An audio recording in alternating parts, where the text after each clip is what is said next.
इस लेक्चर में हम यूज़ ऑफ फार्मूला देखेंगे to find values of trigonometric functions, यानी हम फार्मूला के थ्रू हम ट्रिग्नोमेट्रिक फंक्शंस फाइंड करेंगे। तो देखते हैं इसके लिए क्वेश्चन हमें ये दिया गया कि -71 π/6, ये हमारे पास गिवन क्वेश्चन है।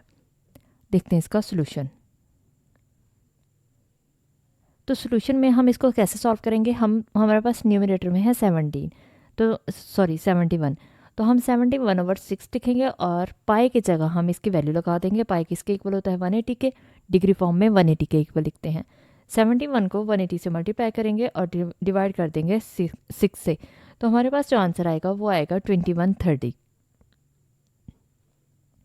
इसको अगर हम कैलकुलेटर पे कैलकुलेट करते हैं तो हमारे पास आंसर आता है 2130।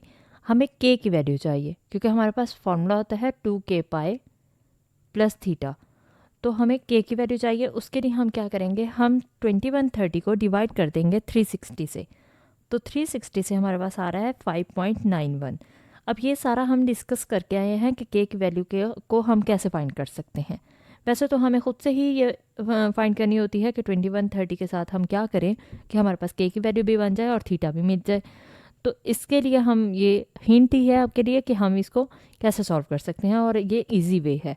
तो यहाँ पे हमने इसको 360 से डिवाइड करना है, कितना आ जाएगा 5.91। अब क्योंकि 9 जो है वो राउंड ऑफ किया जा सकता है और 9 की वजह से ये कितना हो जाएगा 6, यानी हम ये जानते हैं कि अगर ये 5.9 है तो हम इसको 6 लिख सकते हैं अप्रॉक्सीमेट वैल्यू। तो यहाँ पे k की वैल्यू हमने 6 ले ली।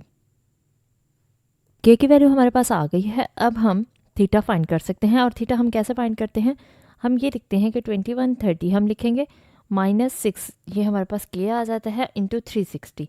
ये हमने जनरल एंगल की जो वीडियो देखी थी उसमें हमने ये डिस्कस किया था कि इसको हम जनरल एंगल कैसे लिखते हैं। थीटा हमारे पास इक्वल होता है, जो हमारे पास टोटल अमाउंट आई, -6 इंटू 360 हम लिखते हैं।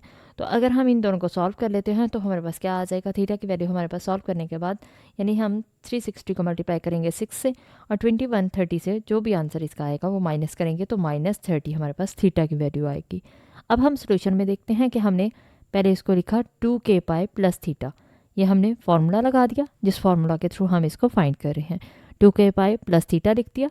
पाई क्योंकि हमारे पास 180 डिग्री है तो इसलिए यहाँ पे हमने 180 डिग्री लिखा है। तो k की वैल्यू हमने पुट कर दी। k की वैल्यू हमने क्या फाइंड किया है 6, और थीटा हमने क्या फाइंड किया है -30, तो ये हमारे पास -30 आ जाएगा। एक्चुअल में ये यहाँ पे प्लस इंटू माइनस आना था, तो ये क्योंकि ये प्लस था तो प्लस इंटू माइनस वही होता है, माइनस प्लस माइनस होता है, तो इसलिए -30 लिख दिया। अब यहाँ पे देखें कि अगर हम इसको एक्सपेंड करते हैं तो हमारे पास आएगा -2k पाई, माइनस प्लस माइनस आ जाएगा, यहाँ पे इग्नोर मत कीजिएगा, ये माइनस साइन आएगा, माइनस माइनस प्लस आ जाएगा, यानी थीटा की वैल्यू हमारे पास कितनी आ गई 30 डिग्री। तो यहाँ पे हमने थीटा की वैल्यू लिख ली कि 30 डिग्री आ गई है। अब हम ट्रिग्नोमेट्रिक रेशियोज फाइंड करते हैं।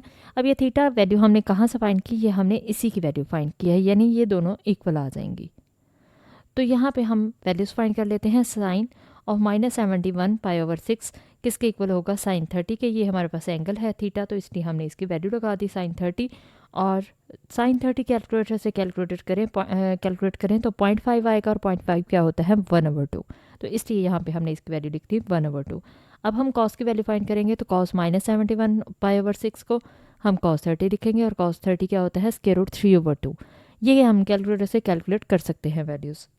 नेक्स्ट वैल्यू हमारे पास tan की आएगी। tan कैसे फाइंड करेंगे, -71 π/6 इक्वल होगा tan 30 के, क्योंकि थीटा हमारे पास 30 है, और tan 30 हमें क्या देता है वैल्यू 1/√3। ये तीनों बेसिक वैल्यूज हमारे पास आ गए हैं, ट्रिग्नोमेट्रिक फंक्शंस आ गए हैं। बाकी तीनों इनके रेसिप्रोकल्स होते हैं। साइन का रेसिप्रोकल क्या होता है कोसिकेन, यानी कोसिकेन की वैल्यू फाइंड करनी हो तो साइन का रेसिप्रोकल कर लें। तो कोसिकेन ऑफ -71/6 इंटू पाई किसके इक्वल होगा, कोसिकेन 30, और साइन की वैल्यू हमारे पास क्या आई है 1/2। साइन की वैल्यू हमारे पास आई है 1/2, और 1/2 का रेसिप्रोकल करेंगे तो यानी 2/1, और डिनोमिनेटर में 1 लिखे या ना लिखें फ़र्क नहीं पड़ता, इसलिए इसकी वैल्यू यहाँ पे 2 आ गई। अब हम सेकंड की वैल्यू फाइंड करते हैं। सेम एंगल लिखेंगे, यानी सेकंड 30 लिखेंगे, और सेकंड किसका रेसिप्रोकल होता है कॉस का, तो इसलिए यहाँ पे कॉस का जस्ट रेसिप्रोकल कर देंगे, यानी √3 नीचे चला जाएगा और 2 ऊपर आ जाएगा, तो 2/√3 सेकंड की वैल्यू आ जाएगी। कॉट किसका रेसिप्रोकल होता है? कॉट होता है tan का रेसिप्रोकल, तो जस्ट हम कॉट के लिए tan का रेसिप्रोकल कर देंगे। ये √1/√3 है, तो इसको हम लिखेंगे √3/1, और डिनोमिनेटर में 1 लिखने की ज़रूरत नहीं होती, तो इसलिए यहाँ पे √3 इसका आंसर आ जाएगा। तो ये हमारे पास 6 ट्रिग्नोमेट्रिक फंक्शंस थे जिनकी हमने वैल्यू फाइंड करनी थी और हमने इनकी वैल्यू फाइंड कर दी।